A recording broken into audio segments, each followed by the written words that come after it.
Act. Section 2 is the definition section of the terms used throughout the Act.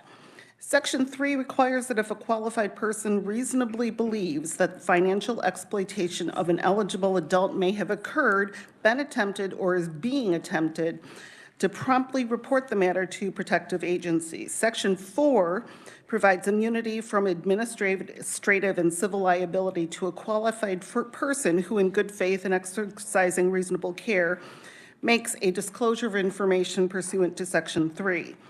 Section 5 allows a qualified person to notify any person reasonably associated with the eligible adult of the disclosure made pursuant to Section 3, unless the qualified person suspects that such person has committed or attempted financial exploitation of the eligible adult. Section 6 provides immunity from administrative and civil liability to a qualified person who, in good faith and exercising reasonable care, makes a disclosure of information pursuant to Section 5. Section 7 allows a broker-dealer or investment advisor to delay a transaction associated with or disbursement from an account of an eligible adult or an account on which an eligible adult is a beneficiary when complying with the provisions of this section.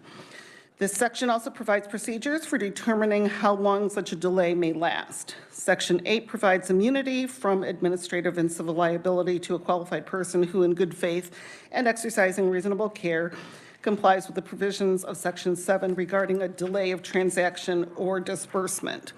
Section 9 requires a broker-dealer or investment advisor to provide access or copies of records that are relevant to the suspected or attempted financial exploitation of an eligible adult to protective agencies and to law enforcement agencies, either as part of a referral to the protective agencies or to law enforcement, or upon request of either protective agency or law enforcement agency pursuant to an investigation.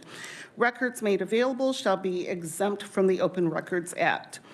Section 10 amends KSA 17-12A412, the statute within the Uniform Securities Act that provides grounds for discipline of registrants under the Act, to include a knowing failure to make a report required under the Protect Vulnerable Adults from Financial Exploitation Act. If enacted, this bill would become effective on July 1st of this year, and 2562 passed the House Committee of the Whole unanimously on February 22nd of this year, and I can stand for questions. Thank you, Eileen. Committee, are there questions? Senator Warren. Thank you, Mr. Chair. And I'm looking up the definition of eligible adult on page 1, line 20, and I see it's defined in statute there in the criminal code. And eligible adult, as it's defined, means an elder person means a person 60 years of age or older, and then dependent adult, dependent adult means an individual 18 years of age or older who was unable to protect the individual's own interest. And that's where we can find the definitions of Right, those that's two the citation terms. to the definitions. Okay, all right, thank you. Are there additional questions of Eileen? Senator Fagg. Thank you, Mr. Chairman. Thank you for your presentation. When you look at that age 60, this is kind of a piggyback off Senator Warren's deal. Is that kind of consistent through the law, through the statutes, as far as 60 years old, or do we have other issues that come up that's got a different definition for all of them? That's my. I will say that pertaining to this bill specifically as abuse, financial, exploitation, we're citing to that statute specifically because that's the statute that relates to criminal codes for exploitation of dependent adults and eligible adults or elder persons. As an attorney, when we draft statute, we will tailor definitions specifically to the purpose that's necessary. So 60 may be accurate. In this instant, I could be drafting a bill about abuse of people, to pet spiders and use the age of 16. It just depends on the need of the legislation in question at the time. Senator Warren? Thank you, Mr. Chair. Just to follow up. So the definition provides for elder person or dependent adult. And the elder person definition simply states a person 60 years of age or older, and it would not have to meet the requirement that that individual is also unable to protect the individual's own interests. Do I have that right? Because they're in separate sections in the statute. Right, they're in separate sections of the statute, but they're two different defined terms within that statute that we're combining under the definition of eligible adult in this bill. But it says or. So you could be just a person over 60 and not be also a person who's unable to protect the individual's own That's interest. correct, Senator. Or contemplates and, but is also separate. So you can be an eligible adult or a dependent adult or an could be eligible both. adult. That's both, right? Both is not required by how it's set Correct. forth in the bill. Or contemplates both, but is not necessarily both. Okay, thank you. Thank you, Mr. Chair. Senator Close?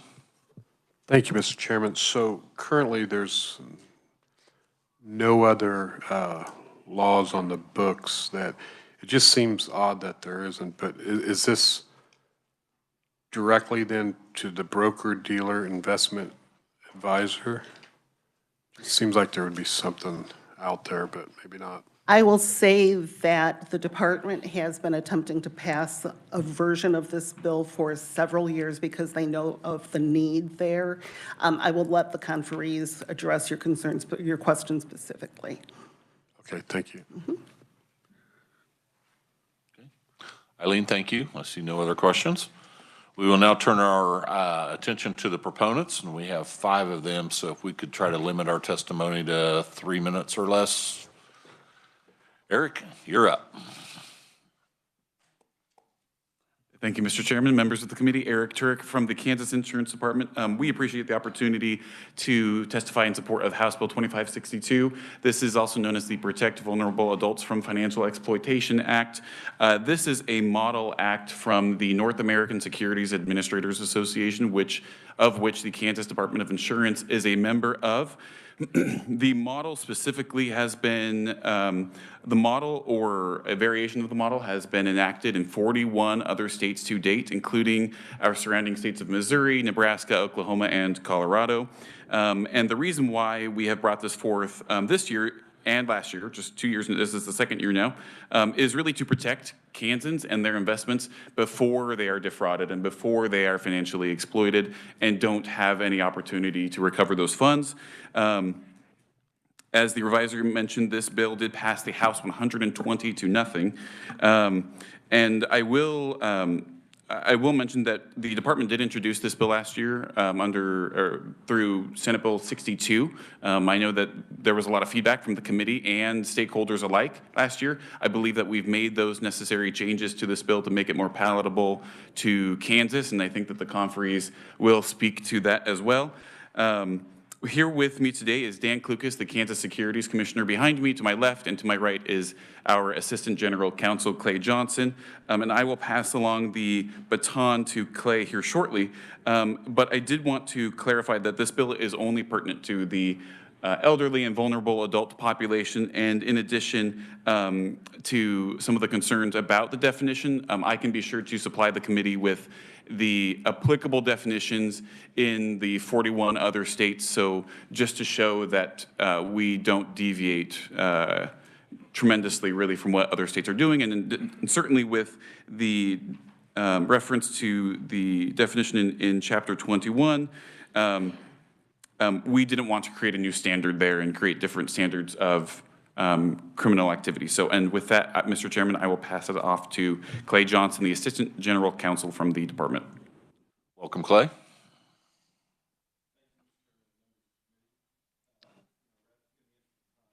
A little bit more. There we go. In the interest of time, let me just kind of address some of these specific questions rather than go over the bill itself. With respect to eligible adults 60 or over, there are multiple protections in the Securities Act, in the Criminal Act, this bill is integrated with those, so it picks 60. So for example, under the Uniform Securities Act, there's a sentencing enhancement for violations of securities law where the victim is 60 or over. And so the 60 was selected here to integrate with those rules.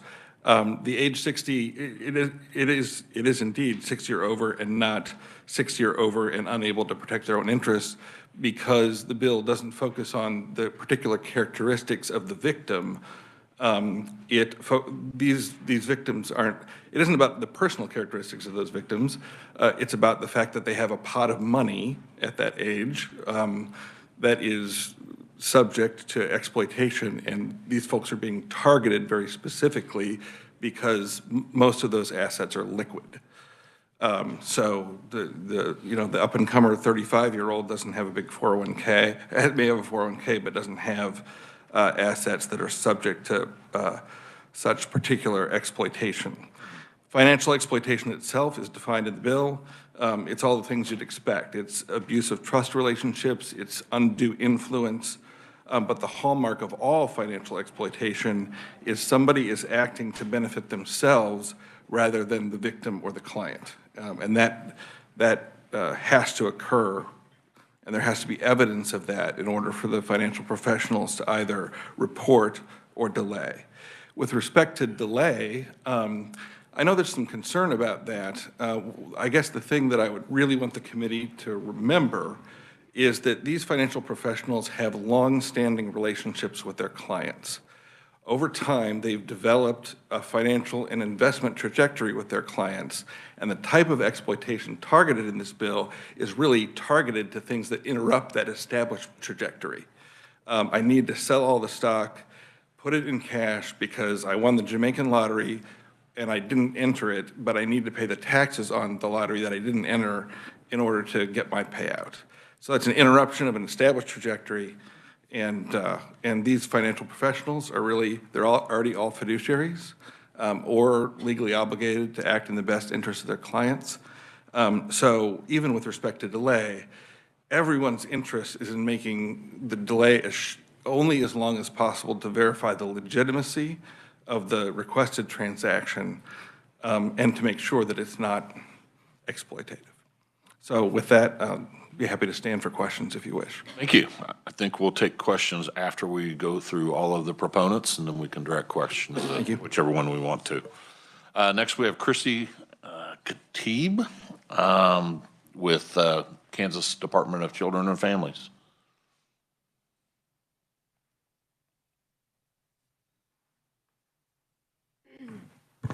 Good morning. Morning. Good morning, Chair Longbine, members of the committee. Thank you very much for the opportunity to be here to testify in front of you. My name is Chrissy Khatib, and I am the Deputy Director for Adult Protective Services for the Department of Children and Family Services.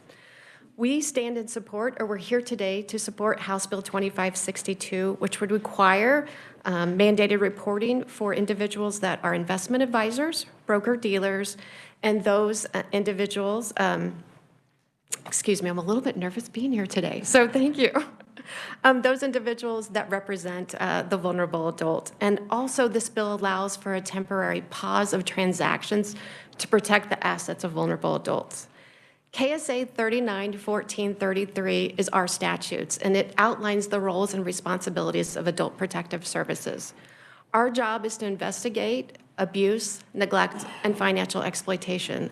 Last year, we investigated over approximately 10,000 cases of suspected abuse, neglect, and exploitation. Approximately 20% of those were financial crimes. So our staff are in the community every day working with individuals that have been a victim of financial crime, whether it be scams or whether it's family members. What we want to share with you today is, of course, financial exploitation is about the loss of assets, and we know older adults need those assets for long-term wealth or long-term well-being. But I also want to talk to you today about the psychological harm that happens when somebody's been a victim of financial crime. We know that these adults experience tremendous shame and embarrassment. They're not always willing to come forward. We also know that when somebody's been a victim of a financial crime, it impacts their chronic health, exacerbates chronic health conditions, and ultimately impacts longevity of life. When you look at it from a fiscal lens, we want you to know that if you or I were to be the victim of a financial crime, the likelihood of us recovering is greater than when you're thinking about somebody in their late 70s and 80s. They won't have time in the workforce and they can't recover those assets. Ultimately, KSA 391433 outlines in our statute that any time we received an allegation of abuse of a financial crime, we share that information with the Attorney General's office, we share that with law enforcement agencies, and with the Securities Commission. We have a very positive relationship with the Securities Commissions, and we try to work those cases jointly. Any information that we gather during the investigation, we share freely with them, so we can do those investigations jointly. I will say right now, too, Adult Protective Services has access to forensic accountants through our American Rescue Plan Act. So we would use those records, again, working with law enforcement, so we can help with prosecution. So in the end, or in summary, we stand in support of this bill, and I would be available to answer any questions. So thank you. Thank you very much.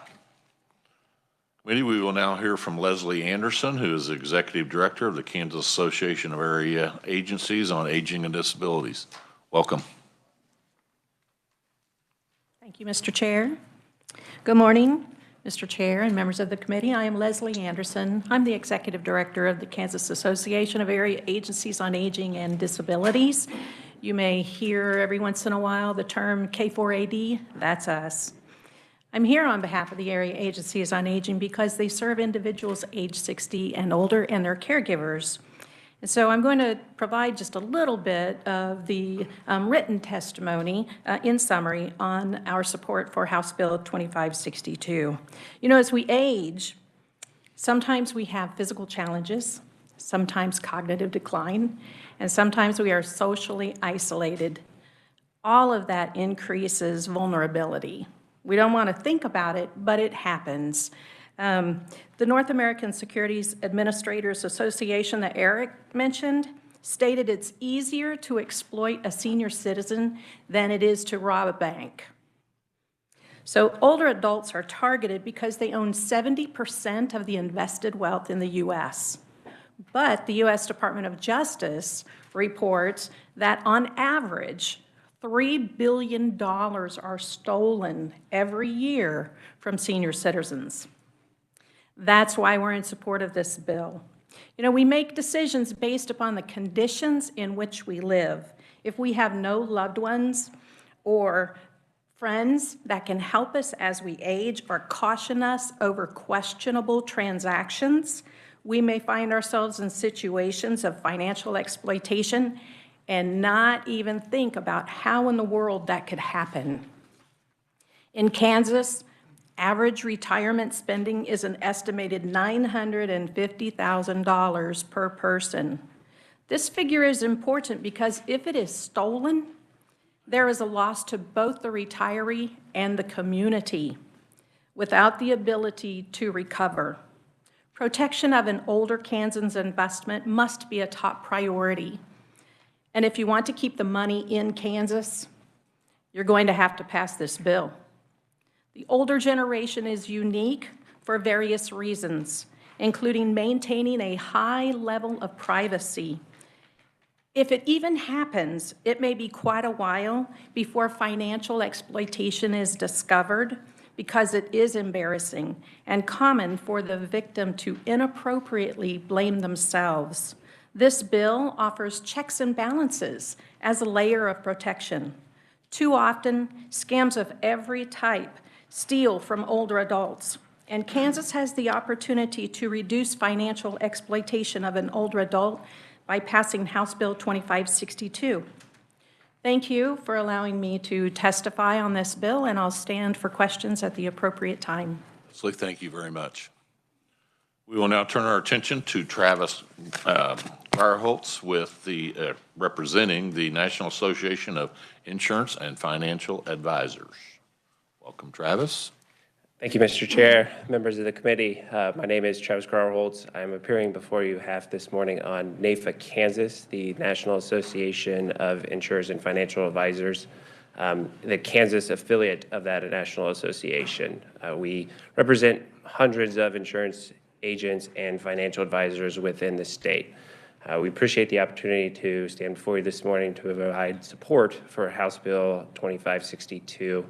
The conferees and previous conferees and the revisor did a great job of already explaining the contents of the bill, so I'll try to save us a little time and just say us too.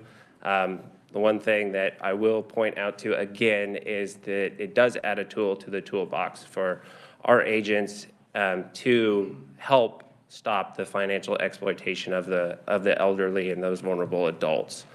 We really do appreciate the Insurance Commissioner's Office of bringing this bill forward, and I am happy to stand for questions at the appropriate time. Travis, thank you very much. Thank you. We will now turn our attention to Glenda DeBose, State Director, AARP.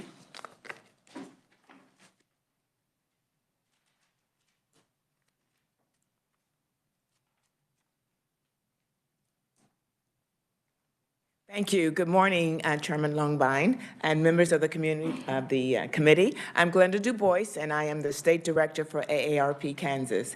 And we are a nonprofit, nonpartisan organization that here in Kansas, we represent over 278,000 members. And along with a lot of the comments that have been made, we absolutely advocate for those people in those ages who really have issues, and we really want to support them and advocate in the areas of healthcare, in utilities, financial stability, and especially around financial exploitation. As has been said, older adults often have the larger assets, and they are at risk for being exploited. So we represent and really want to protect them. The other point of that is that women, who make up a larger percent of the population, they are also the majority of the people who are exploited also. So we would really like to lift that up. So as we think about all of the things that we've heard, and as AARP embraces many of those same tenets, we really want to just stress to you that the support of this particular bill is very, very important to join other states who've done this and to be able to provide legislation that speaks specifically for the protection and the ability for financial professionals to support and avoid this type of discrimination. So we thank you for the opportunity to speak today, and we ask that you do support this bill as it has been done. Thank you for your time. Linda, thank you very much. Thank you, sir. Okay, committee, we will now allow questions of the proponents. Are there questions? Senator Warren. Thank you, Mr. Chair. This is probably a question for the revisor. Regarding the definition of financial exploitation on line 22, page 1, I thought I'd seen in the prior bill that there was a reference to a statute that defines financial exploitation, or do we not already have that in statute? Maybe we don't. I guess my question is, do we?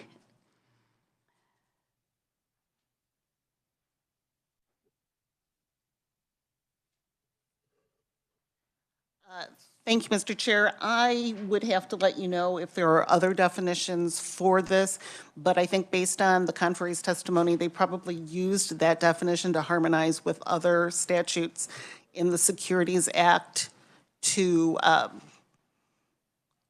leverage the same intent and purposes. Thank you, Mr. Chair. Thank you, Eileen. I do have a few questions for the conferees, and I'm not I think the sure. department is signaling they may have an answer to your question. Oh, okay, great. The definition that appears in the bill is the actual text from the definition, section 1431, under the APA. Of what, please? What is your chapter, Chrissy? 39. 39-1431. It's the mandatory reporting statute, and it's the text of the definition that was referred to by reference in SB 62. Okay, thank you. And then, if I may, another question, Mr. Chair, and I'm not sure for which conferee, but regarding the extending the delay, it's on page 3, subsection B2, starting at line 32. It says that the delay shall end upon the soonest of either the determination by the broker, dealer, or investment advisor that the transaction will not result in financial exploitation, or 15 days or another delay, or further extended by either of the protective agencies. So which protective agencies, and there seems to be no time limit to the amount of delay that a protective agency could put on this transaction? It was our intention with the bill that further delays beyond 25 days, if it were extended further, that would be only on court order. If this language needs to be clarified, that's fine. I will I think say, that was the intent, that it only be court order, but. yes. And I will say that with respect to broker dealers and agents, FINRA has, their regulator, has a 10-day, 30-day rule. And so some integration with those rules, I think, is anticipated here as well. But it's not our intention for either of the protective agencies, that is DCF or KSC, to be able to extend beyond 25 without court order. While I have you there, if I may, one more question, Mr. Chair. So with the definition of financial exploitation on page 1 of the bill, it's going to be up to, according to the bill, the broker-dealer or the agent to determine whether it's a legally proper use of a power of attorney when a power of attorney is presented for use. I mean, that's what this bill would seem to provide, that if the agent, broker, dealer determines it's not a proper use of a power of attorney, they can stop the transaction and then have no legal recourse as long as they reasonably believed they were correct that the use of the power of attorney was improper. Well, so they have a reasonable suspicion that a power of attorney is being misused. So these professionals in their files will have the power of attorney because in order to allow someone to act on behalf of their client. So they'll have the document that establishes the limitations of the person exercising the power of attorney. So they can read the document and say, wow, this particular use is outside of the terms of the power of attorney, appears to be outside, and there may be other hallmarks of exploitation. But again, in any event, the exploitation has to be for the person who's exercising the power of attorney's benefit and not for the client's. There has to be a suspicion. And again, there's no, well, and that may be per the bill, but there's no recourse for the person if it turns out that they weren't doing it for financial exploitation reasons and the agent, broker, dealer was simply wrong. There's no recourse for the person exercising the power of attorney. Sure. So with respect to delay and concerns about delay and the consequences of it in particular, it's a very rare investment or financial opportunity that has to be timed so quickly and so carefully that it's lost. So that would be highly unusual. That itself would be highly unusual. And there's a lot, in terms of delay, there's a higher bar than the reporting for the financial professional. They have to have a reasonable belief that the disbursement or transaction itself will further the exploitation. They have to conduct an internal review before they delay, and they have to notify everyone authorized to transact business on the account within 2 days of the delay. Thank you. Thank you, Mr. Chair. Senator Gossage. Thank you, Mr. Chair. I'm just trying to determine, as an agent myself, there are so many things in law about fiduciary responsibility for the agent, for the broker.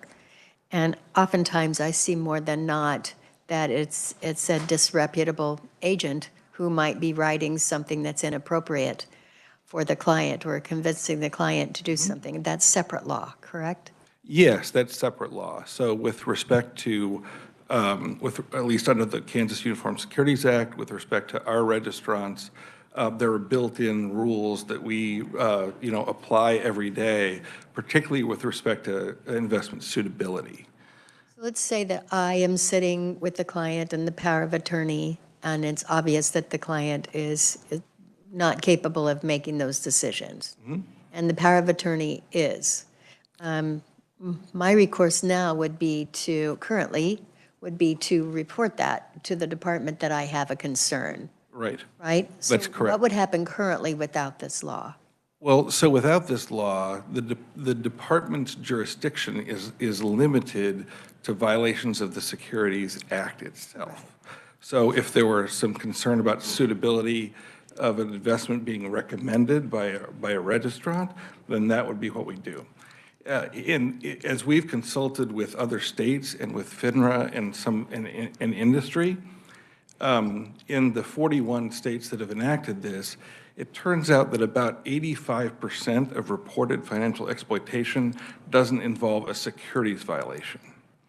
And so that's why it's very important to have APS available from start to finish in these.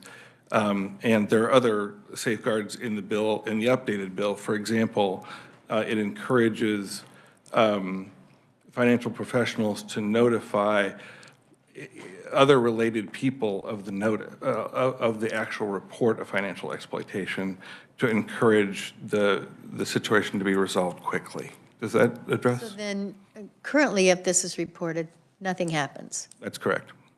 Wow, I had no idea, because I've reported such things before and didn't realize it. Well, so if it's reported by one of our professionals, I'm sorry, it isn't that nothing happens. So if we receive a report of exploitation now, under 391431, anybody in Kansas is permitted to report. Anybody conducting business in Kansas is permitted to report. And if DCF receives a report, they pursue it under that statute. So this is just an additional tool where if we receive a report from one of the people that we regulate, then we're going to give that report to DCF.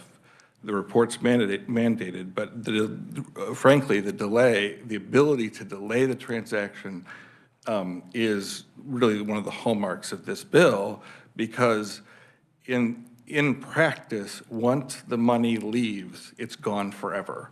And that's particularly true with how fast you can move money, with electronically and with cryptocurrency now as well. Thank you for the explanation. You're welcome.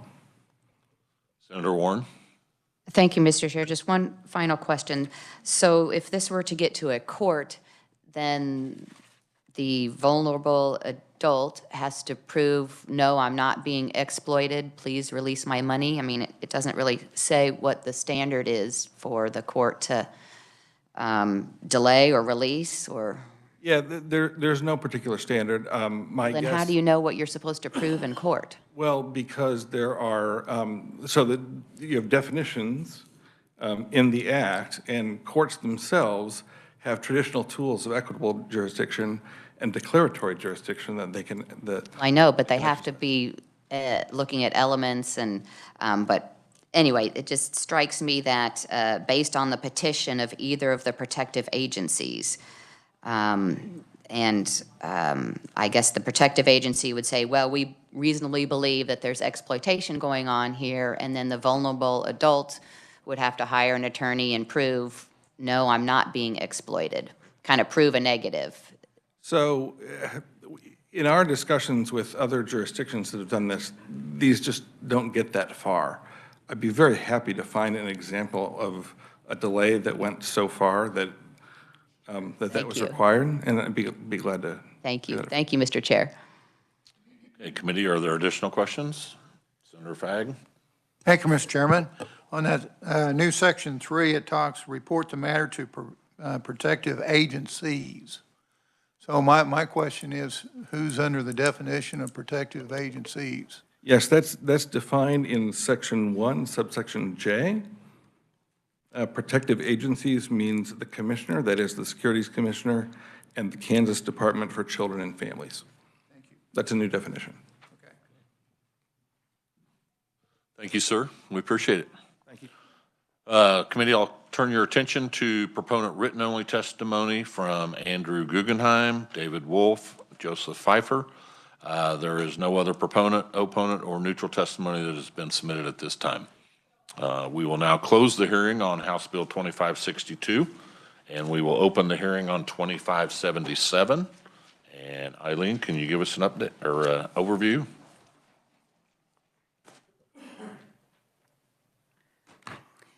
Thank you, Mr. Chair, members of the committee. House Bill 2577 provides discretionary authority to the state treasurer, or as I like to refer to him as my former House Insurance Chair who left, to transfer money certified as equivalent to the aggregate net amount received for unclaimed property to the Capers Board and to liquidate such money for further investment by the pooled money investment board or for necessary payments to owners of the unclaimed property.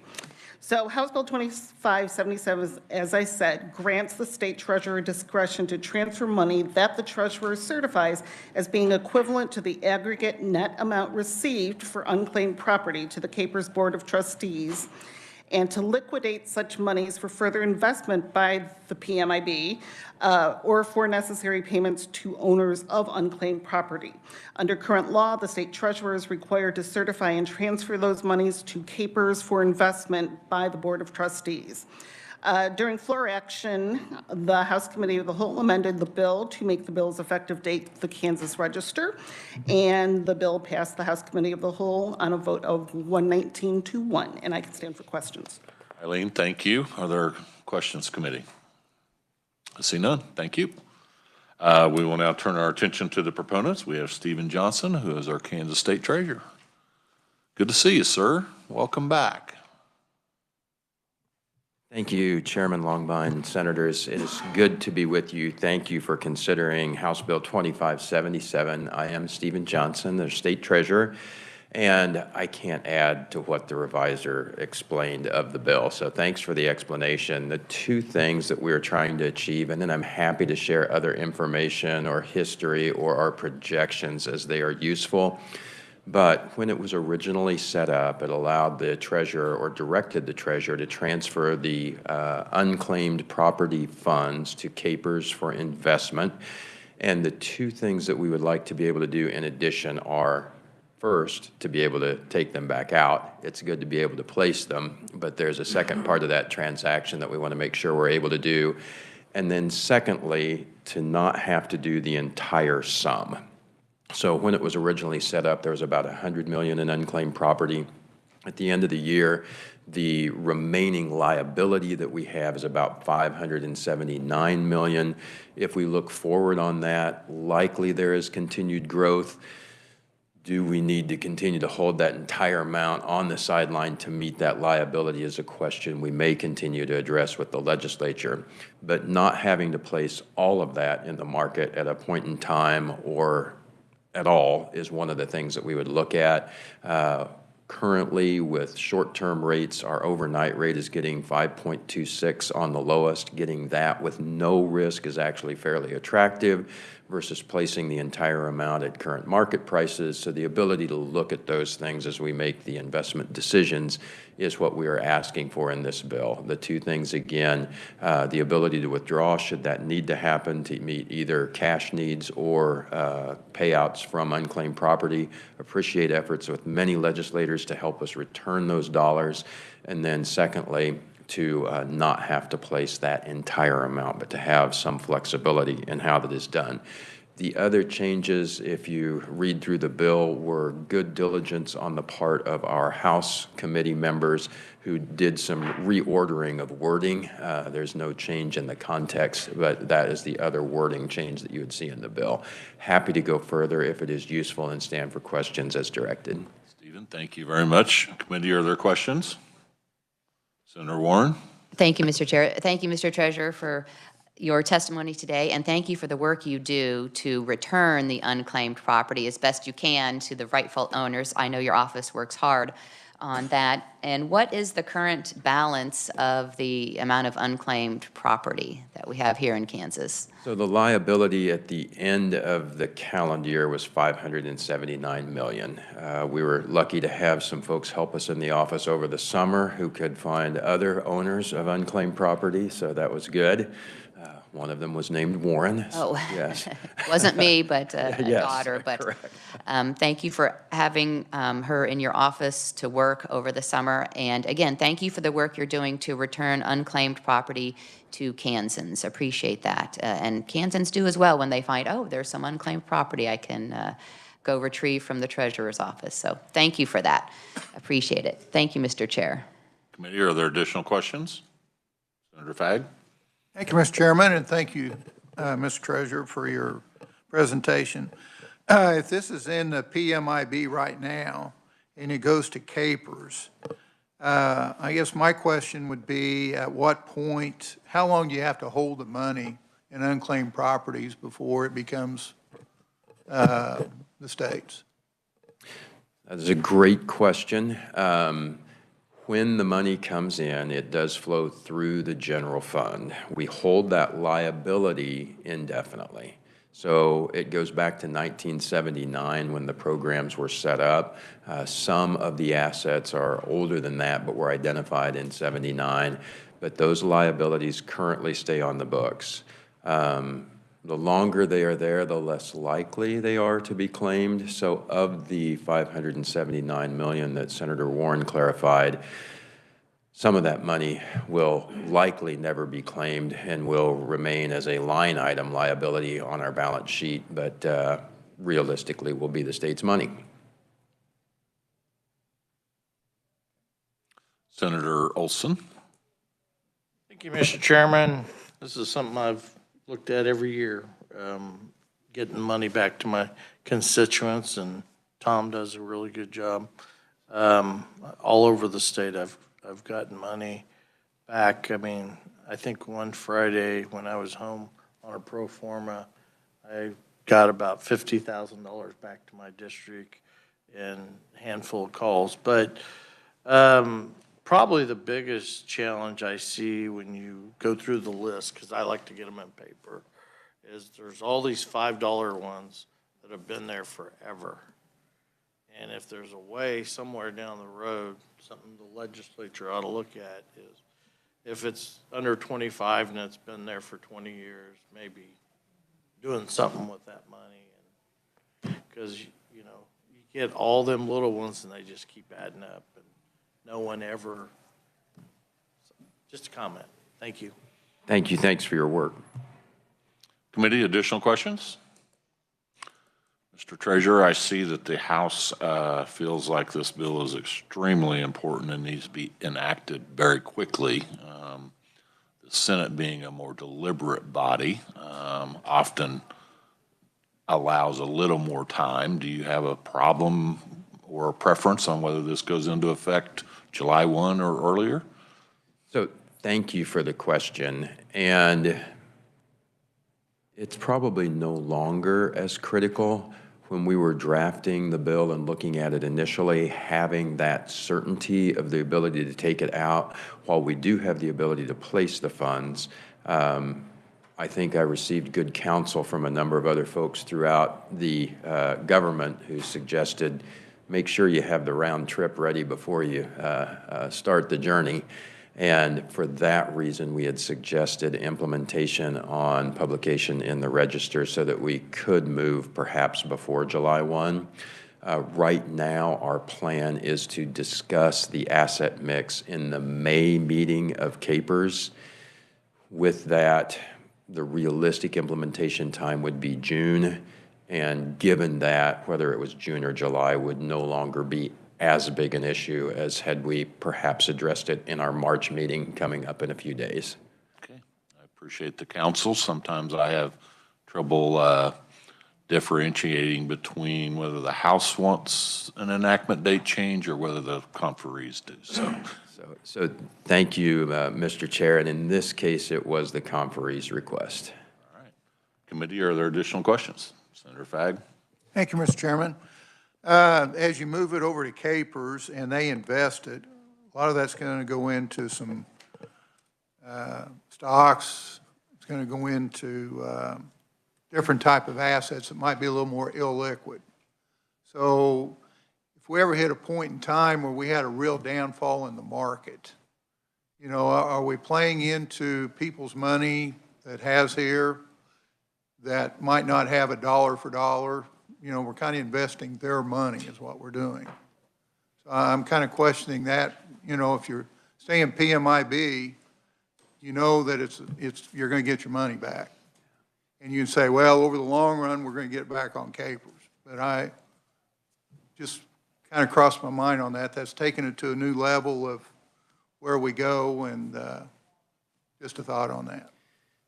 So thank you, Senator, and great question. And one of the reasons to ask for the ability to bifurcate, whether we invest at all or a portion of it, the next piece would be, as we look at this,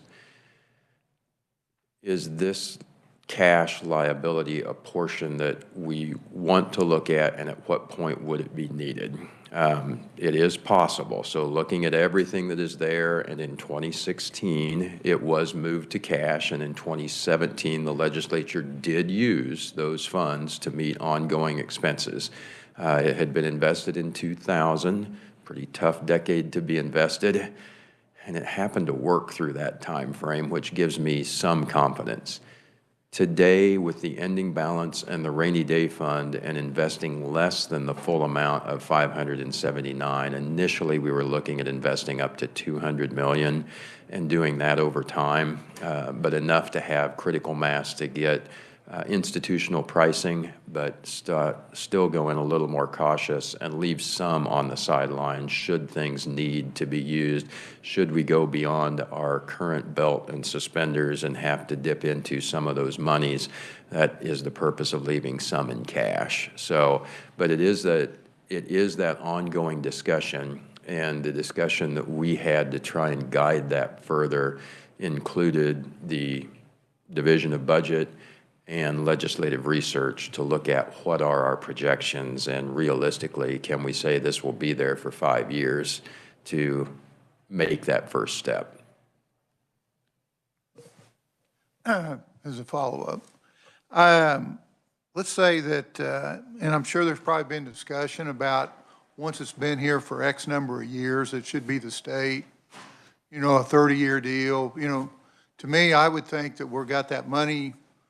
And if it becomes state, it would be a lot easier of who the owner is and all this, to have some kind of law out there that puts a time date, says you need to collect, you know, within a certain period of time.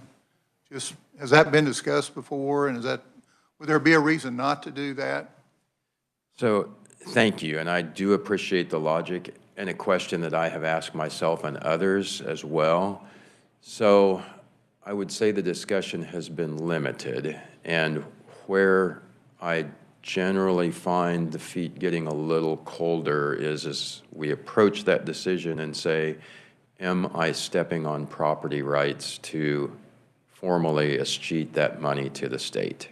So I think it is a viable question. I think it is appropriate to ask, but it is that issue that I find has sidelined it in discussions that I've heard. Committee, additional questions? I see none. Stephen, thank you very much. Thank you. Thank you, committee. I have no other proponent, opponent, or neutral testimony that has been submitted, so we will close the hearing on House Bill 2577. That completes our work for today. We have another full day tomorrow, and we are adjourned.